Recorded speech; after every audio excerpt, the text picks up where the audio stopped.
ನಮಸ್ಕಾರ ಎಲ್ಲರಿಗೂ ಯಶಸ್ವಿ ಕನ್ನಡ ವಾಣಿ ಯೂಟ್ಯೂಬ್ ಚಾನಲ್ಗೆ ಸ್ವಾಗತ. Welcome everyone to Yashasvi Kannada Vani YouTube channel. So what are we going to start today? Today we are going to start with a lesson from 6th standard Nudi Kannada textbook. In Nudi Kannada, I think I have done only one lesson. So now I am going to start with the few of the lessons from Nudi Kannada. So let's start. Which is the first lesson that we are going to do in Nudi Kannada is the first poem.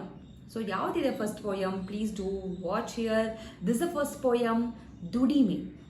So this is a poem that we are going to do today. So before starting with the lesson, I request you all to take out your textbook, pencil, eraser, tagoli, sit in a quiet place, wear earphone, then let's start with the class. Just give me a second. Okay. Dhudimae bandu, it's a padya. Padya andre poem.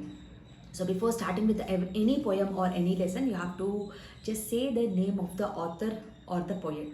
So if it is the author, it's a lekha. Author is a female, lekhi. Okay.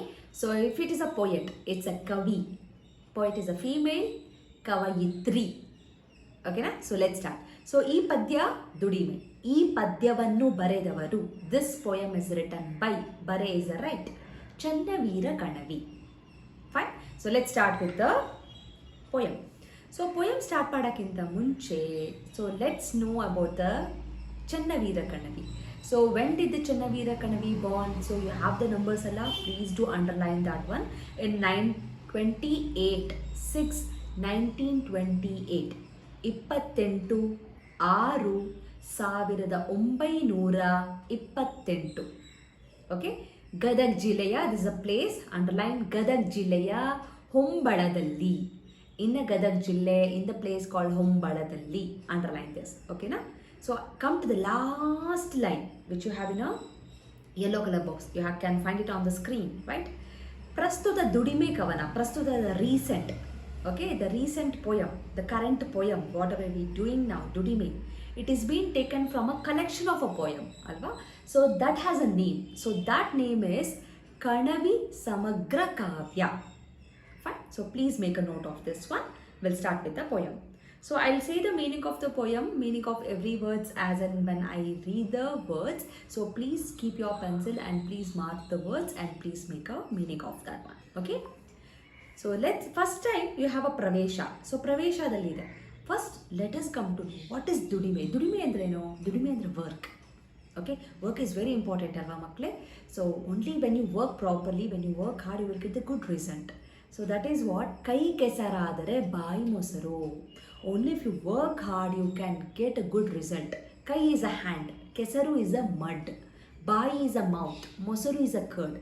You can ask me, ma'am, what is the connection here? The connection is made by the, for example, farmer tagoli. The farmer has to work in an agricultural field. So if he has to work in agricultural field, so can he just wear some, not make his hand mud, dirty? Madakagutta, can he work like that without making his hand dirty, without getting dirty? Agalla. So we have to get dirty. So now I'll ask you to play some sport, football. Okay. So when you are playing a football, obviously we will fall down. Our dress will get hurt, or dress will get dirty. We might get hurt, alva. So dirty doesn't mean it's a bad thing. So dirty also gives us a good result, alva. So if only the farmer can earn well, he can get the curd for himself. Curd is treated as a luxury, alva. So only then he can get the basic needs. Probably he can have food. So kai kasaradare bai mosaru. So that is the thing that poet here, he wants to talk about the work again. So let's start with the poem. Sippeya sulidu. Sippe is the peel of a fruit. Okay, Sippeya sulidu. Suli andre to remove. You will remove the peel. Tegedare matra. Tegedare, if you open it only, matra is only. Hannina tirulanu melabahudu. Hannu is a fruit. Tirulu andre the sweetness of the fruit, or the inside fruit. You can have the fruit only if you take out the skin. Okay na? You can have orange only by taking it out. You can have pineapple by removing the skin. Okay, you can have banana by removing the skin. There are few fruits we don't even remove the skin, we'll have directly like that. That's fine, I understand. So there are fruits, when you have to have the fruit, you have to remove the skin. Peel the skin, only then you can eat. Melabahudu andre, you can eat it. ತೆಂಗಿನಕಾಯಿ is a coconut. ಚಿಪ್ಪನ್ನು ಒಡೆದರೆ, so ತೆಂಗಿನಕಾಯಿ is a hard coconut shell, right? So only when you open that, break it open. ಚಿಪ್ಪನ್ನು ಒಡೆದರೆ, ಒಡೆ ಅಂದರೆ to hit and to break. ಕೊಬ್ಬರಿ ತಿರುಳನ್ನು ತಿನ್ನಬಹುದು. ಕೊಬ್ಬರಿ, inside that we have a ತೆಂಗಿನಕಾಯಿ. We can eat that only when you break the coconut. So without breaking the coconut, can we eat? Agala. So sippeya sulidu. Remember the meaning. If you don't know, please repeat the verses once again. Then you can make a note. Okay. Akkiya sudu sudu. Second stanza. Akkiya sudu sudu. Akki andre raw rice. Anna is a cooked rice. Akkiya sudu sudu. Neerolu kudisalu. So to make a boiled rice, what do you have to do? You have to put the raw rice in the boiling water, leave it for some time, then you will get a cooked rice, alva? Sudu sudu andre boiling. Neerodu, in the water. Neeru plus odu, neerodu. Kudisalu, kudi is a boil. Sudu andre burning, hot. Gama gama annava unabahudu. So how do you split? Annavannu plus unabahudu. Unuvudu to eat. Anna is a cooked rice. You can eat that good rice. Gama gama here refer to the variety rice or any kind of a rice. We can have food only when the akki is cooked properly. If the akki is not cooked properly, can you eat? Agala. Ariveya tandu, arive is a batte. Batteya tandu raatege holidare. Rate is, remember, the charaka. Okay. So when you put that rate, I can also mention as a tailoring machine. Okay. Battege raatege holidare. ಚಂದದ ಅಂಗಿಯ ತೊಡಬಹುದು. So if I give you a piece of cloth, so will I be able to wear that cloth? ಆಗಲ್ಲ. If I have to make this shirt, I have to stitch it properly, alva? So just with the piece of a cloth, I can't do anything. I need to have that machine. So to get that machine, I have to work hard. And that skill comes by hard work. I'll become a good tailor only with that hard work. Illa andre I can't become, alva? ಚಂದದ ಅರಿವೆಯ ತಂದು ರಾಟೆಗೆ ಹೊಲೆದರೆ, ಹೊಲೆಯೋದು ಅಂದರೆ to stitch. ಚಂದದ ಅಂಗಿ, a beautiful dress. ಅಂಗಿ is a dress. Okay. ತೊಡಬಹುದು, we can wear. ತೊಡು is a wear. ತೊಡಬಹುದು, can wear. ಅಕ್ಷರ ಓದಲು, ಅಕ್ಷರ ಇಸ್ ಅ ಲೆಟರ್ಸ್. ಓದಲು ಟು ರೀಡ್. ಬರೆಯಲು ಕಲಿತಾರೆ. If you read and write the letters, if you learn how to read and write the letters, ಅಕ್ಷರ ಓದಲು ಬರೆಯಲು ಕಲಿತಾರೆ. ಓದಲು ಟು ರೀಡ್, ಬರೆಯಲು ಟು ರೈಟ್, ಕಲಿತಾರೆ. ಇಫ್ ಯು ಲರ್ನ್ ಕವಿತಾ ಕಥೆಗಳು, ಕವಿತಾ ಇಸ್ ಅ ಪೋಯಮ್, ಕತೆ ಇಸ್ ಅ ಸ್ಟೋರಿ. ತಿಳಿಯುವವು, you will understand the story and you will understand the poem. It's all about the how dedicated and hard work that we are going to do in each and every work. So poet is saying every work is equally good. So whether it is a tailor work, whether it is a farmer work, whether it is a juice ಮಾಡೋದಿರ್ಬೋದು, ಅಡುಗೆ ಮಾಡೋದು, cooking, reading, studies, everything is equally hardly dedicated, committed work. Only if you show the right commitment, right dedication, you will get the good result. ಇಲ್ಲ ಅಂದರೆ ಏನೂ ಇಲ್ಲ. Next one. ದಿನವೂ ತಪ್ಪದೆ ಶಾಲೆಗೆ ಹೋದರೆ, ಶಾಲೆಗೆ ಟು ದ ಸ್ಕೂಲ್, ಹೋದರೆ if you go to the school without missing a single day. ದಿನವೂ ತಪ್ಪದೆ without missing, without fail. If you go to the school every day. ಪ್ರಶ್ನೆಗೆ ಉತ್ತರ ಹೊಳೆಯುವವು. If we keep skipping the days every day in the school, what happens? I miss the classes, I miss the lessons, I won't understand easily. It is again a very hard difficult time for me. I have to, it's like challenge. Alba? So if you go to the school every day, if you do your work every day, if you do your activities, homework every day, if you read and learn every day, it's easy for you to pass in your exam. Prashnege uttara, for the question uttara, you will get it. ದಿನ ದಿನ ಹೂವಿನ ಬಂಡನು ಹೀರಲು. ದಿನ ದಿನ every day ಹೂವಿನ ಬಂಡು is a nectar, ಹೂವು is a flower, hero ಅಂದರೆ to suck it up. ಜೇನುತುಪ್ಪ ಕೊಡ ತುಂಬುವುದು. So who will take it? So when the honey bee will come and take the nectar, it will go and stack in its ಏನಂತಾರೆ ಜೇನ್ ಗೂಡಲ್ಲಿ stack ಮಾಡುತ್ತಲ್ವಾ. So only if it does that one, we will get a good honey. So if there is no flower, if there is no honey bee, there is no jentuppa. Even though if it is a flower, if the honey bee is not working properly, do we get jentuppa? We don't get jentuppa. So even the jentupage honey bee has to work properly. ಹನಿ ಸೆಳಕಿನ ಮಳೆ ಸುರಿದಾಗಲೇ. ಹನಿ is a drop and drop bed.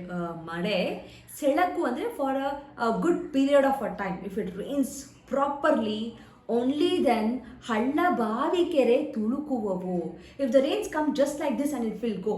For 5 ನಿಮಿಷಕ್ಕೆ ಮಳೆ ಬಂದು ಹೋಗ್ಬಿಟ್ರೆ there is no the ಕೆರೆ fill ಆಗಲ್ಲ.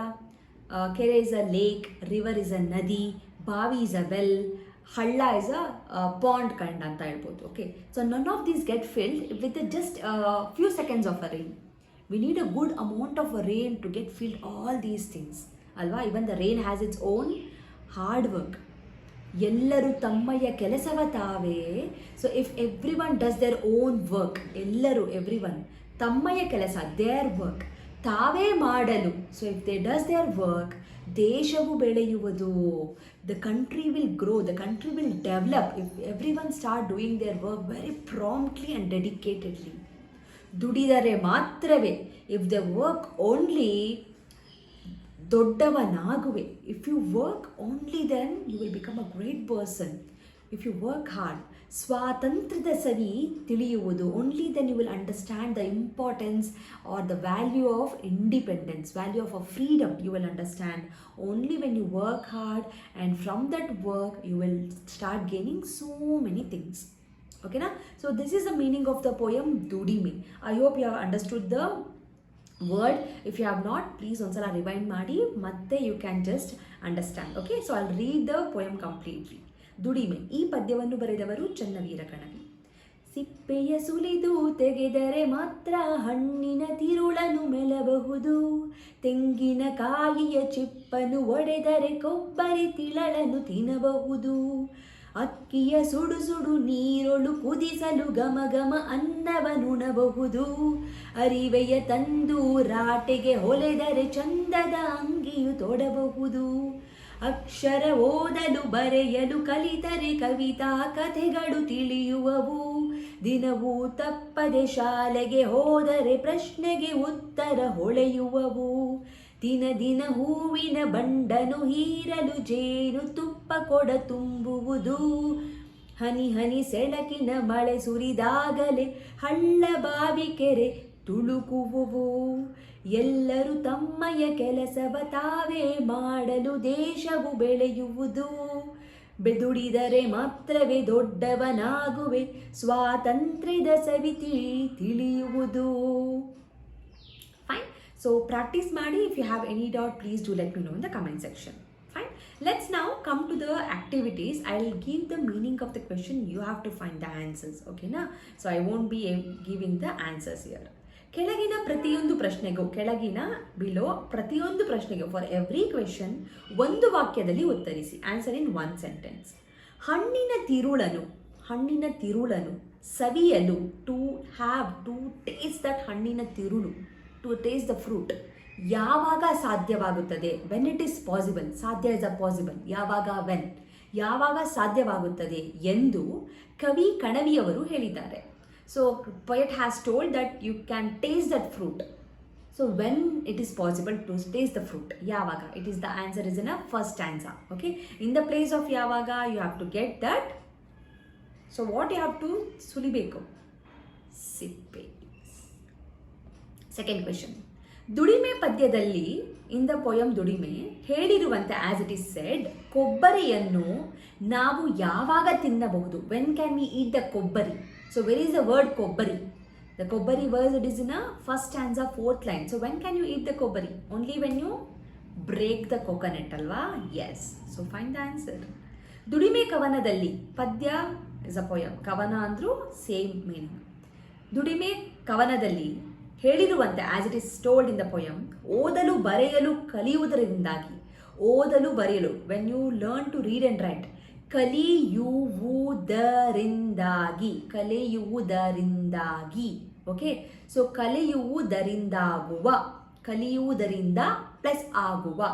So by learning to read and write, what is the ಪ್ರಯೋಜನ, ವಾಟ್ ಈಸ್ ದ ಯೂಸ್? ಪ್ರಯೋಜನ is a use. What is the use? ಏನು use ಆಗುತ್ತೆ? ಜೇನಿನ ಕೊಡ, ಕೊಡ ಇಸ್ ದ ಪಾಟ್. ಓಕೆ, ಜೇನಿನ ಕೊಡ, the honey pot, honey pot, ಯಾವಾಗ ತುಂಬುವುದೆಂದು, so when it will fill ಅಂತ ಚನ್ನವೀರ ಕಣವಿಯವರು ಹೇಳಿದ್ದಾರೆ. So when it is will fill. So when did the what is the poem? Poet told when it will fill. ಪ್ರಶ್ನೆಗೆ ಉತ್ತರ ಯಾವಾಗ ಹೊಳೆಯುವುದೆಂದು. For the question we will find the right answer. ಯಾವಾಗ, but when ದುಡಿಮೆ ಪದ್ಯದಲ್ಲಿ ಹೇಳಿದೆ. When it is been told in the poem ದುಡಿಮೆ.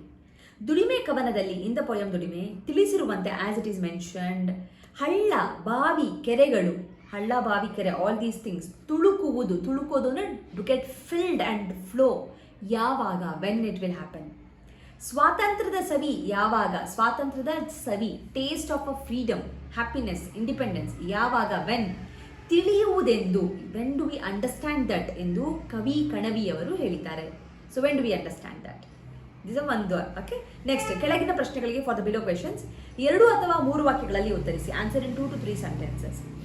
ದುಡಿಮೆ ಕವನದಲ್ಲಿ, ಸೊ ಇನ್ ದ ಪೊಯಮ್ ದುಡಿಮೆ ಹೇಳಿರುವಂತೆ ಆಸ್ ಇಟ್ ಈಸ್ ಮೆನ್ಷನ್ಡ್, ಅನ್ನವನ್ನು ಪ್ಲಸ್ ಉಣಲು, ಟು ಈಟ್ ದ ರೈಸ್. ಅಂದದ ಅಂಗಿಯನ್ನು ತೊಳಲು, to wear the good clothes. ಏನು ಮಾಡಬೇಕು, what you should do. Next, ಹಳ್ಳ ಬಾವಿ ಕೆರೆ ಜೇನುತುಪ್ಪ ಕೊಡ ಯಾವಾಗ ತುಂಬುವುದು. So all these things when it will get filled ಅಂತ poet has told. Second question. Third, ದುಡಿಮೆ ಇಲ್ಲದ ಬಾಳಿಲ್ಲ. So there is no life without a work. ಬಾಳು ಇಸ್ ಅ ಲೈಫ್, ಬಾಳಿಲ್ಲ, ದೆರ್ ಈಸ್ ನೋ ಲೈಫ್. ದೇಶದ ಪ್ರಗತಿಗೆ, for the development of a country, ಪ್ರಗತಿ is a development, ದೇಶ is a country, ದುಡಿಮೆಯೇ ಮೂಲ is a origin, the origin itself is a work ಎಂಬ ಭಾವನೆ. ಸೊ ದಟ್ ಫೀಲಿಂಗ್, ಭಾವನೆ ಇಸ್ ಅ ಫೀಲಿಂಗ್. ಈ ಪದ್ಯದಲ್ಲಿ, ದುಡಿಮೆ ಪದ್ಯದಲ್ಲಿ ಇನ್ ದಿಸ್ ಪೊಯಮ್ ಹೇಗೆ ವ್ಯಕ್ತವಾಗಿದೆ, how it is been portrayed in this poem. Next, ಸತತ ಪ್ರಯತ್ನದಿಂದ, with continuous practice or continuous ಏನಂತಾರೆ, ಪ್ರಾಕ್ಟೀಸ್ ಅಲ್ಲ, ಟ್ರೈಯಿಂದ, ವಿತ್ ಕಂಟಿನ್ಯೂಸ್ ಟ್ರೈ ಉತ್ತಮವಾದುದನ್ನು, ದ ಬೆಸ್ಟ್ ಪಡೆಯಬಹುದು. We can get the best one by trying it again and again, or by practising it again and again ಎನ್ನುವುದಕ್ಕೆ for that example ಕಣವಿಯವರು ನೀಡಿರುವ ನಿದರ್ಶನಗಳು ಯಾವುವು. What are the example that poet has quoted for this. So with the continuous practice, with the continuous effort, we can get anything best for us anta. So where are all these things? So where is the example that it is being mentioned? Okay, so what are the example that you have to mention? So next one is sari honduva. Okay, there is a 4 ಆಯ್ಕೆ ಅಂದರೆ options ಇದೆ. You have to choose and you have to write. So I leave this for you. Next one is ಹೊಂದಿಸಿ ಬರೆಯಿರಿ, that is a match the following. I leave this for you. Next one, okay, ಮೊದಲೆರಡು ಪದಗಳಿರುವ, ಮೊದಲು plus 2. So first 2 ವರ್ಡ್ಸ್ಗೆ there is a connection, ಸಂಬಂಧವಿದೆ, ಸಂಬಂಧ is a connection. 3ನೇ ಪದಕ್ಕೆ they have given a 3rd word and the 4th word is a empty. You have to fill the 4th. For the example, first one I will give it you. ಹಣ್ಣಿನ ತಿರುಳು, the peel of a fruit. So what you have to do, you have to remove it ಅಲ್ವಾ, ಸಿಪ್ಪೆ ಸುಲಿತಾರೆ. ಕೊಬ್ಬರಿ, what you will do, you will break the coconut. Yes, so that's how you have to connect and you have to get the answer. Next one, okay, next one is jumbled letters. You have to correct it down, that I leave it to you. Next is samanarthaka pada.